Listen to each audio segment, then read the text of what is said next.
வக்ரதுண்ட மகாகாய சூரியகோடி சமப்பிரப ஹவிக்னம் குருமே தேவ சர்வகாரியேஷு சர்வதா. தென்னாட்டுடைய சிவனே போற்றி, எந்நாட்டவர்க்கும் இறைவா போற்றி.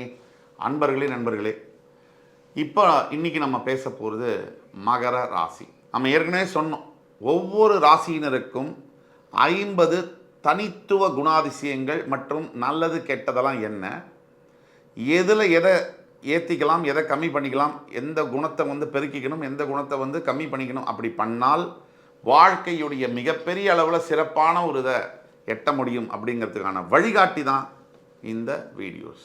மகரம் மகத்தான ஒரு ராசி. மகரம் வைராகியத்தை விட்டு கொடுக்காத ஒரு குணாதிசயம் படைத்த ராசி. இந்த வீடியோவில் நம்ம சில மகரத்துடைய குணாதிசயங்கள் நல்லது என்ன, எதில் திருத்திக்கணும், இப்போது மகரத்துடைய சூழ்நிலைகள் எப்படி இருக்குது, எதிர்காலத்தில் ஜூன் 1க்கு மேல் மகரத்துக்கு என்ன நடக்க போகுது, அதை பற்றிலாம் நம்ம பார்ப்போம். இந்த 12 ராசிகளில் ரொம்ப ஒரு ஸ்பெஷலான ஒரு ராசி மகரம். அதுக்கு பல காரணங்கள்லாம் இருக்குது. உண்மையாகவே ஜீவனஸ்தானம்னு சொல்கிறோம் மகரத்தை, அதே மாதிரி கர்மஸ்தானம்னு சொல்கிறோம், 10ஆம் இடம் தொழிலை குறிக்கக்கூடியதுன்னு சொல்கிறோம். இந்த மகரத்தில் சூரிய சந்திர செவ்வாய் அற்புதமான 3 கிரகங்களுடைய நட்சத்திரங்கள் பதியப்படுது. இதில் என்ன வேடிக்கைன்னா, இந்த 3மே ராசி அதிபதிக்கு வேண்டாத கிரகங்கள்னு பார்க்கப்படுது.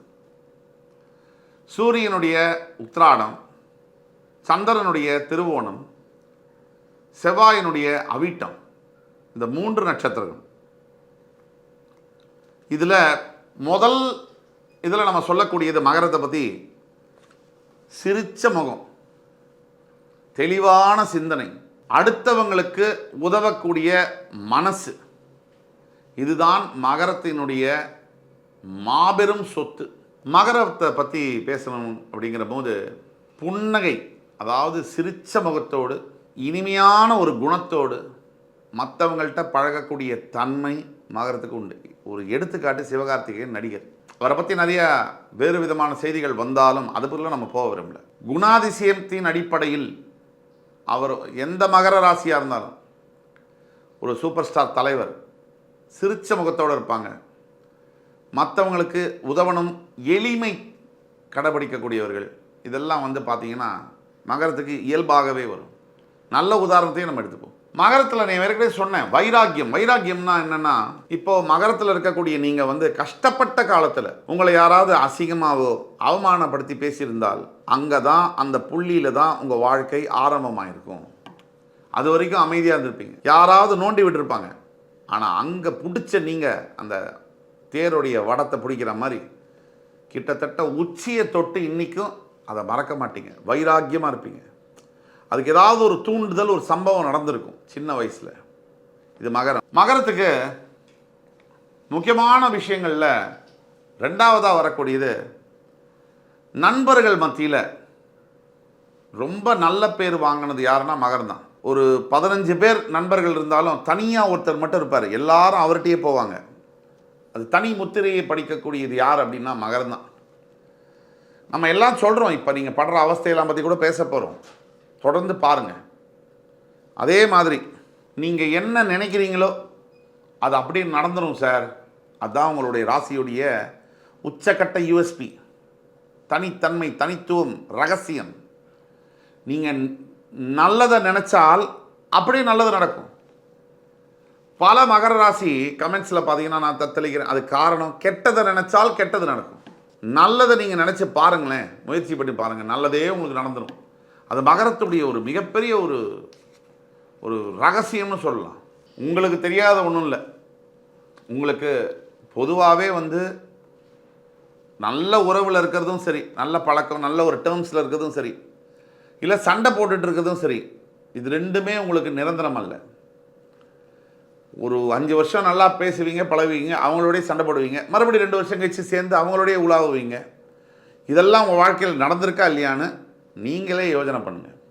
இதுக்கெல்லாம் பின்னாடி நான் சொல்கிறேன் பதில். ரொம்ப ரொம்ப ரொம்ப முக்கியமான விஷயம் இப்போ நம்ம பேச போகிறது.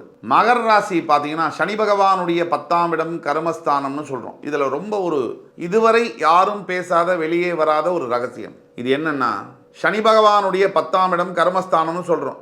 ஆனால் இன்னொரு மிகப்பெரிய ரகசியம் மகரத்துக்கு. மகரத்தில் பிறந்தவங்களுக்கு தான் வீட்டில் இருக்கிறவங்களோட அதிகமான சண்டைகள் நடக்கக்கூடிய வாய்ப்புகள் இருக்குது. அதே சமயத்தில் வெளி வட்டாரத்தில் நல்ல ஒரு ஃப்ரெண்ட்ஷிப் இருக்கும். எங்கே பார்த்தாலும் வீட்டில் மட்டும் சொந்தக்காரங்க மத்தியில் பகை வளர்ந்துக்கிட்டே போகும். ஒரு வித்தியாசமான ஒரு கோணத்தில் இருக்கக்கூடியது மகரம். அதே மாதிரி படாத அவமானம், அசிங்கம் இல்லை, ஏழ்மை, வறுமை, பசி கூட எல்லாம் பார்த்துட்டு டக்குன்னு எழுந்து மேலே போய் உச்சக்கட்டத்தில் உட்காருவாங்க. இது மாதிரி செய்யாத மகர ராசி ஒரு 10% தான் இருப்பாங்க.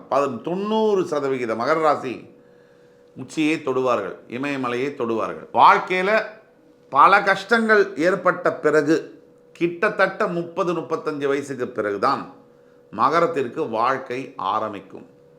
நான் சொல்லாததில்லை, தந்தையுடைய மறைவு தாங்கிக் கொள்ள முடியாதது. வாழ்க்கையிலே ரொம்ப மோசமானது ஒரு ஆணுக்கு தன் தாயுடைய மரணமும் தந்தையுடைய மரணமும், பெண்ணுக்கும் கூட யாராக இருந்தாலும் அந்த தாயுடைய மரணமும் தந்தையுடைய மரணம் ரொம்ப ஸ்பெஷல்.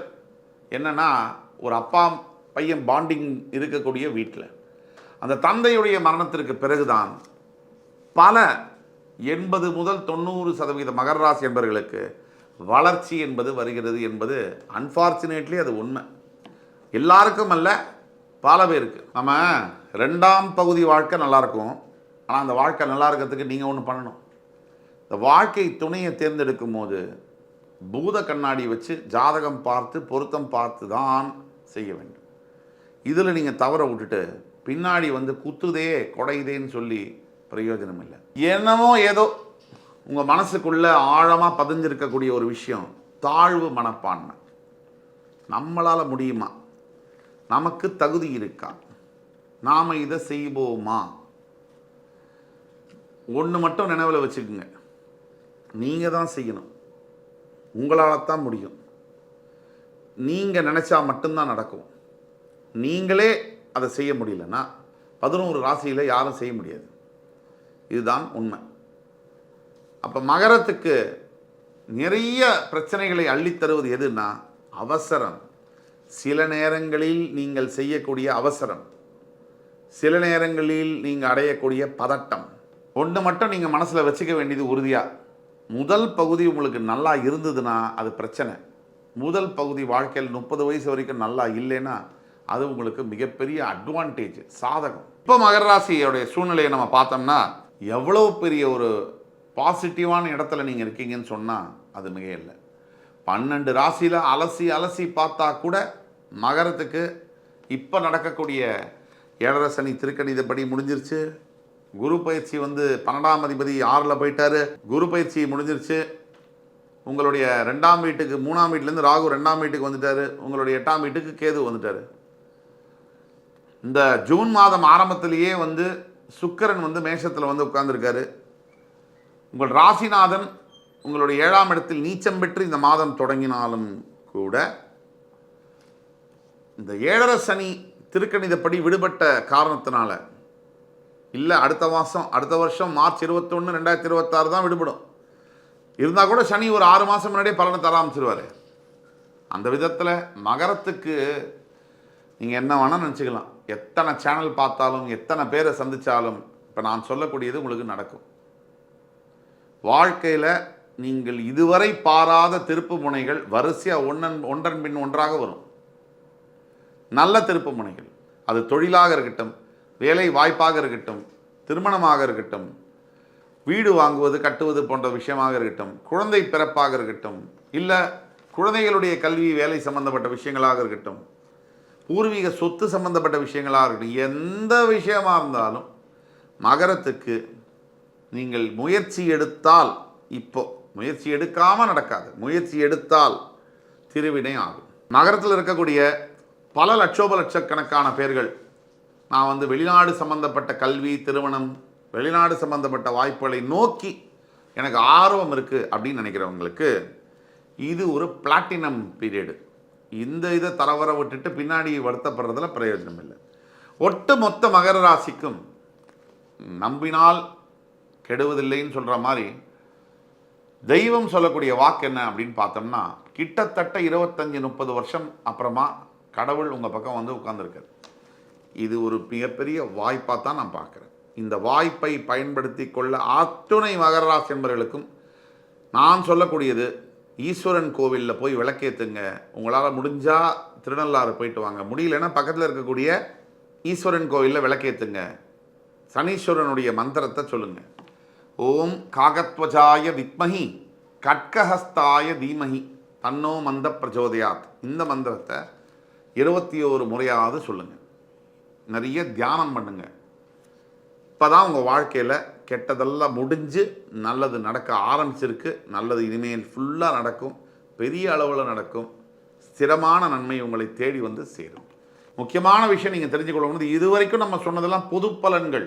நீங்கள் உங்களுடைய ஜாதகம், உங்களுடைய வாழ்க்கை, உங்களுக்கு இருக்கக்கூடிய பிரச்சனைகள் உங்களுக்கு மட்டும்தான். அதை பற்றி தெரிஞ்சுக்கணும்னா கீழே கொடுக்கக்கூடிய வாட்ஸ்அப் நம்பரில் எங்களை தொடர்பு கொண்டு, எங்களுக்கு ஆன்லைன் அப்பாயின்மெண்ட் இருக்குது, ஃபீஸ் இருக்குது, அதை பே பண்ணிவிட்டு வந்தீங்கன்னா உங்களுக்கு கண்டிப்பாக பார்த்து சொல்லுவோம். துல்லியமாக உங்களுடைய பிறப்பு, உங்களுடைய ப்ராக்ரஸ்ஸு, வேலை வாய்ப்புகள், உங்களுடைய திருமணம், உங்களுடைய குழந்தை பிறப்பு, உங்களுடைய வீடு வாங்கக்கூடியது விஷயங்கள், பணம் கடன் சம்பந்தப்பட்ட விஷயங்கள், ஹெல்த் சம்பந்தப்பட்ட விஷயங்கள் எல்லாம் துல்லியமாக உங்கள் ஜாதகத்தை பார்த்து அதற்குண்டான தீர்வுகளையும் தர முடியும். இந்த காணொலி உங்களுக்கு பிடிச்சிருக்கும் கண்டிப்பாக நம்புகிறேன். அடுத்த காணொலியில் மறுபடியும் உங்கள் எல்லோரையும் சந்திக்கும் வரை உங்களிடமிருந்து விடைபெறுவது உங்கள் சுபாஷ் பாலகிருஷ்ணன். நன்றி, வணக்கம், வாழ்க வளமுடன்.